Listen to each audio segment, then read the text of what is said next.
going to start with the question itself. Cardiac auscultation is most likely to reveal which of the following. And I'm also just going to take a quick glance at the answer choices that are here. And a lot of these look like those murmur phrases, those kind of buzzwords to murmurs. And so we were dealing with some kind of presumably a cardiovascular question. And what we need to do then is we need to figure out what disease entity we're dealing with and then map that back onto what it would sound like. And so with that kind of in our head, we now know what the important things that we need to take away from the question, from the stem of the vignette are going to be. So 37-year-old pregnant woman, 22 weeks gestation, comes to the physician complaining of cough and dyspnea on exertion for the past month. Okay, so she's pregnant, which is kind of important to know, a relevant aspect of her past medical history. She reports occasional palpitations and one instance of coughing up blood a few days ago. And so this is their way of communicating that she's having some hemoptysis. And there's a limited differential of things that might cause hemoptysis. Again, we're going to be thinking about this in the context of something that might cause something cardiovascular related. So there are pulmonary things that can cause hemoptysis. There are rheumatologic things that can drive that. And then what we're thinking about mainly based on our skim of the answers is something cardiovascular.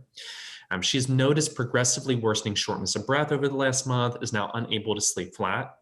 And so this is a good example of what Alec was referring to before, the synonyms. I call them hidden buzzwords. It's neologism that I've come up with about they don't necessarily give you the word. It's not, I think they're moving away from just pure word association, and they describe the finding, or they describe the symptom, or they describe the appearance of something and make you kind of map it back onto that buzzword to make it a little less of a giveaway. So what they're referring to here with this inability to sleep flat is orthopnea.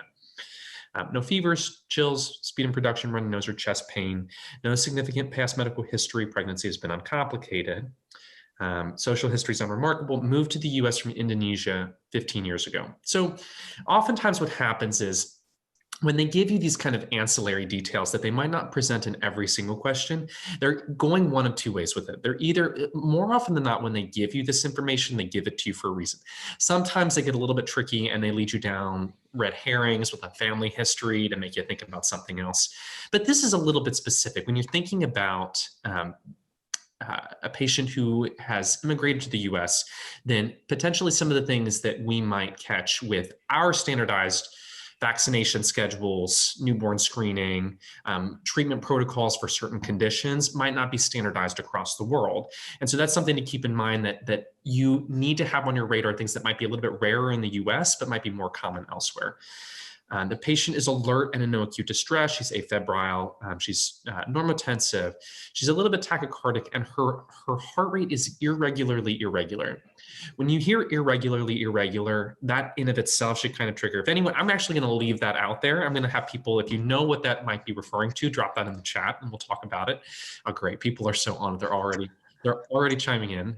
Respiratory rate is fine. And then lung exam has crackles at the base of the bilateral. Great. So AFib. So AFib, in the context of this as well, is also thrown in. So I think just to take out of this, the key things that we're dealing with is we have a patient who has hemoptysis, who is pregnant, who has moved to the US from Indonesia 15 years ago, and is now presenting with AFib that may or may not be chronic, as well as cough and dyspnea on exertion. And so diving into the answer choices then, as I march through these, also, if you guys are so on it, if you know what each of these answer choices is referring to, also feel free to drop that into the chat. But so A is a continuous, harsh, great, people are already chiming in, a continuous, harsh, machine-like murmur, best heard at the left infraclavicular space. Awesome. So when you're hearing that continuous murmur, and it's often described as machine-like, think about a patent ductus arteriosus. And so that would be a good thought in someone who maybe, if she had that at birth and it wasn't repaired up until now, then potentially that the overall vignette, though, it just doesn't fit with the things that you would expect with hemoptysis, with new atrial fibrillation, with overall the clinical presentation that she's having now is not quite as consistent. An extra heart sound in late diastole, best heard at the cardiac apex. I'll let you guys chime in if you think you know what that might be referring to. And while we're doing that, an early decrescendo diastolic murmur, best heard at the second intercostal space. Okay, so for B, I think we got S4, perfect. So that's an S4 when you're hearing late, an extra hard sound. So S1 and S2, then you have S3 and you have S4. And so perfect. That's exactly. Think about pressure overload. Not consistent here either. That would be like longstanding chronic hypertension, which this patient does not have. And then that diastolic murmur, early decrescendo. Think about aortic stenosis for that. That's the description for AS. A holosystolic murmur best heard over the left lower sternal border. And so what you're thinking about there is that location is kind of classic. So holosystolic, think either mitral regurgitation or ventricular septal defect. In this case, based on the location you're listening, I would probably think more ventricular septal defect. Again, similar to the PDA, it would cause more of a cyanotic disease once you have Eisenmenger syndrome, which this patient is kind of out of the window for that kind of condition. And then last, we have a late diastolic rumbling murmur, best heard over the cardiac apex. And so great. So people are chiming in that they feel like this might be the answer, and that's perfect. So this is mitral stenosis.